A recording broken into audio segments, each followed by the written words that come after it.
અને औरत જ્યારે દોડતા દોડતા આવ્યા ને તો એક સહાબી એમને સામે મળ્યા. ઈ औरतને પરેશાન હાલ જોઈ અને ઈ સહાબીએ તાઝિયત કરી અને કીધું માજી એટલો શિદ્દત થી હતો ને કે તમારા બાબા શહીદ થઈ ગયા. ઈ औरत કહેવા લાગી મારા બાબા શહીદ થઈ ગયા, ઇન્ના લિલ્લાહી વ ઇન્ના ઇલૈહિ રાજીઉન. પણ હુઝુરના શું સમાચાર છે? ઈ માણસ સમાચાર દેવા વાળો કહે છે કે તમારા શોહર પણ શહીદ થઈ ગયા, હું એની પણ તાઝિયત કરું છું. ઈ માજી કહે છે હુઝુરના શું સમાચાર છે? કીધું માજી જે જવાન દીકરો તમારો આવ્યો તો ને ઈ દીકરો પણ શહીદ થઈ ગયો.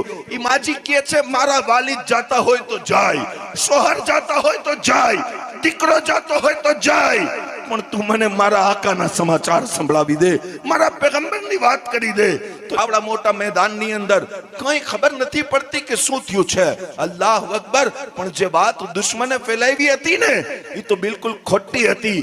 એટલે કે એક તરફ મૌલા અલી શેરે ખુદા જેવો શેર છે મારા આકાની સાથે, અને એક તરફ અબુ બકર સિદ્દીક જેવો શફીક છે. આ બંને હસ્તીઓ રસૂલે ખુદા મહેબૂબે કિબરિયા સલ્લલ્લાહુ તઆલા અલૈહિ વસલ્લમ ને પોતાની પાસે રાખી અને હુઝુરની રક્ષા કરે છે. મૌલા અલી શેરે ખુદા નારો લગાવીને કહે છે મુસલમાનો ગમ ન કરો, અલ્લાહના મહેબૂબ હયાત છે, અલ્લાહના મહેબૂબ મહફૂઝ છે.